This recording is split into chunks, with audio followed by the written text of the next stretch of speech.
Après une très longue période d'absence, nous y revenons avec votre magazine préféré, votre magazine qui promeut le cinéma africain, le cinéma de la diaspora et qui vous donne les dernières actualités sur le cinéma de Hollywood en faisant les différentes couvertures des grands festivals basés ici aux États-Unis.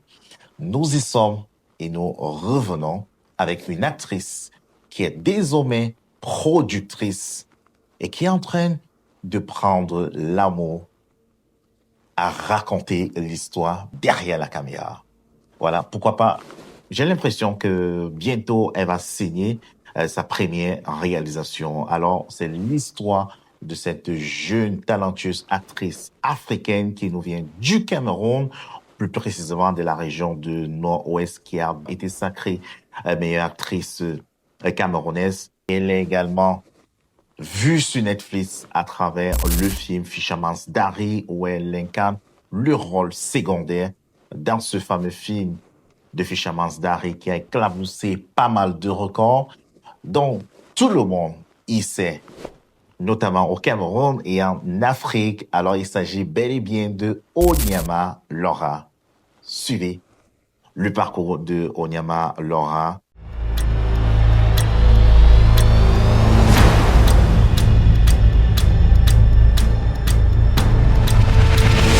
So personally, I've been here since professionally since 2015, and in the background since 2007. And I've seen people put in their all. I've seen people put in sweat and blood to make sure that this industry is where it is today. I've seen us grow every step of the way. Watched from the background most often, but participated in my little way. I'm glad that we've achieved so much in a very short time. We had films on Netflix some time back. We had Canal Plus, we had Amazon Prime come to us. We had all of these things happening. We had films on YouTube. We're having films on YouTube actually right now. But we've had so many things going on, winning international awards here and there. And I mean, when you sit back and think about all of this, you feel very satisfied. As a filmmaker in Cameroon, actually, I feel very satisfied. I don't care what you guys think, but I am very satisfied with what we have and how much we've evolved. And for what I expect to see as changes, I wish that we get more of those things. That's my wish. That's my everyday prayer. What inspires me is I love being the voice of the voiceless. When I tell beautiful stories, I feel fulfilled. I feel like it's my own way of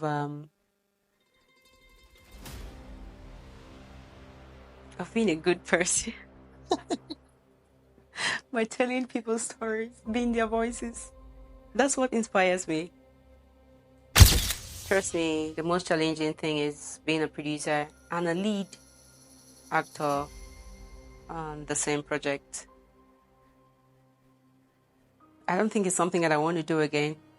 I did that in A Cry from the Forest, the project A Cry from the Forest, and it was so challenging. I don't think it's something I want to do again. You know, you have to... Personally, I do not joke with my craft. I am not best actress in a role for no reason.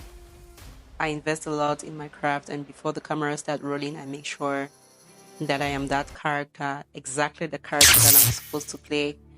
But being on the same set as a producer, there's so many things to deal with. First of all, making sure that everyone is safe, making sure that everything is put in place. And then you find yourself going out of character and back into the character and going. So it's, first of all, very exhausting. And trust me, there's no way you can be your utmost best when you do this. So I don't think it's something I want to do again. Yeah. I'm proud to be a filmmaker, and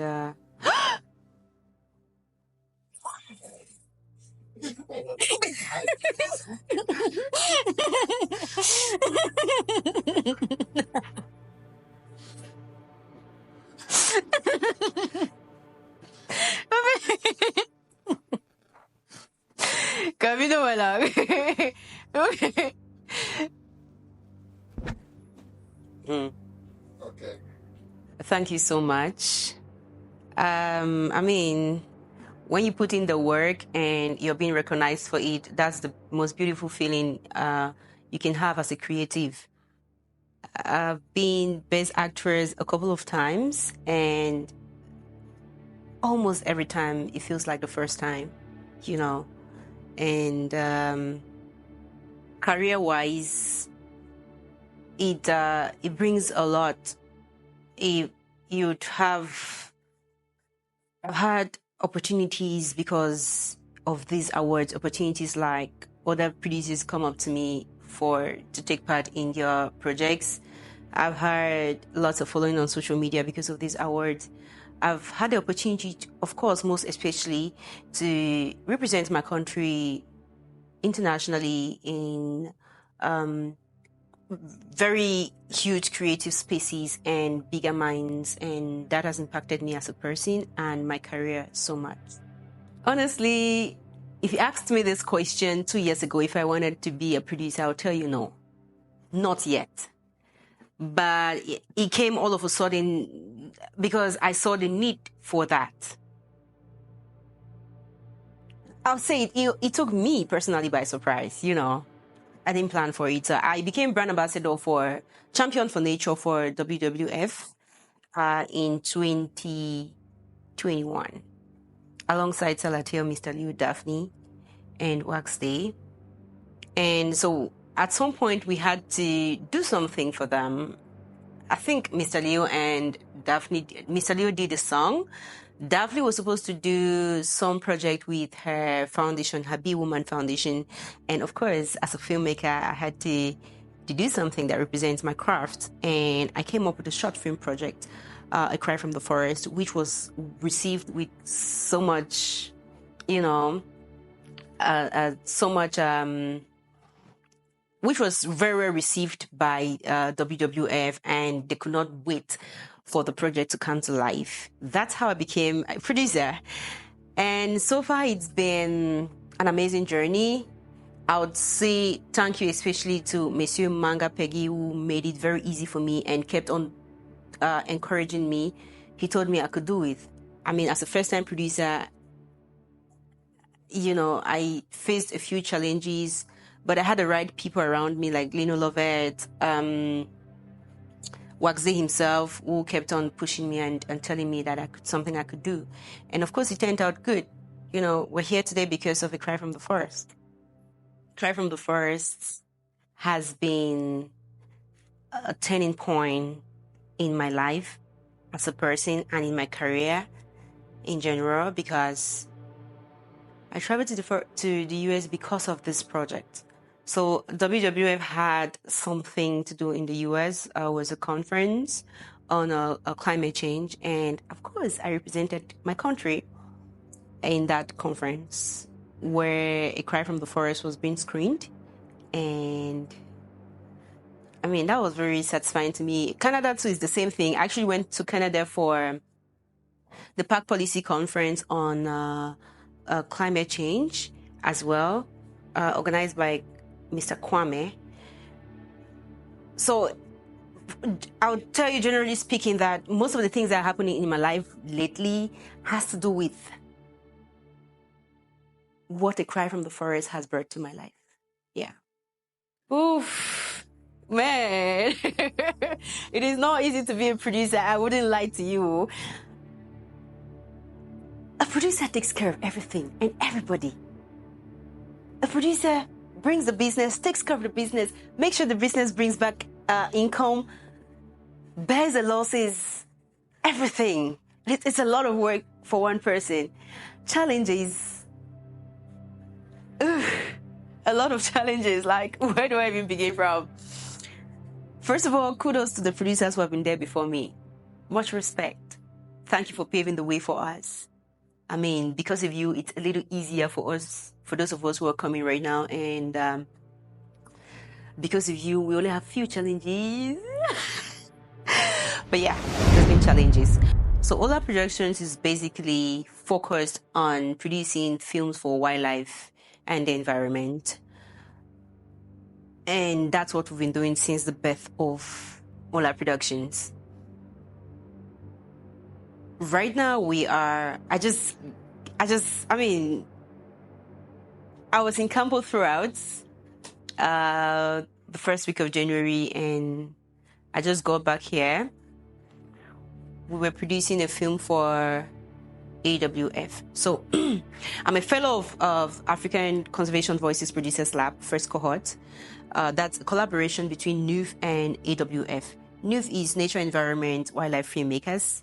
I'm a fellow of NUF, and AWF is African Wildlife Foundation. So it's been a 1 year a project where we've had in-person labs and virtual labs as well. And so I'm glad that we finally rounded up with the production phase. And the title of this one is Home. Home is a story that talks about trying to find a balance between conservation, economic development, and human rights. Case study is in Campo, where we have industrial companies, agricultural companies like Canver, and then we have the elephants who have gone on rampage because their home is being taken away from them. 60,000 hectares of land in this area has been allocated to this industrial company. So there's a lot of chaos going on there, and I decided that I should tell the story of these people. I should be the voice of those people. So that's what Home is all about, and that has been my day-to-day activity the past 3 months. Yeah. So Ola Productions have been busy with that particular project, and we are still on it, currently on it. Yeah.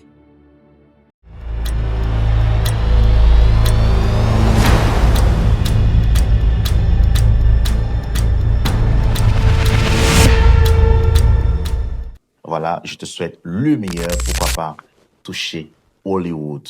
Tant qu'on est en vie, il faut toujours rêver, il faut rêver grand. Et je te souhaite tout le meilleur possible, Onyema Laura. Alors, ceci étant dit, retrouvez-nous, très chers téléspectateurs, dans un autre prochain numéro, oui, de votre magazine qui promeut le cinéma africain, le cinéma de la diaspora et le cinéma Hollywood. Abonnez-vous sur notre chaîne YouTube pour nous soutenir, naturellement, pour tout ce grand boulot que nous abattons pour promouvoir le cinéma africain, le cinéma de la diaspora. Merci de nous abonner. Merci de vous abonner autant pour moi. Merci de nous donner les cœurs. Merci de nous encourager. Merci. Workday. Et à vous, je ne cesserai jamais de le dire. Croyez en vous. N'abandonnez jamais. Never, ever give up.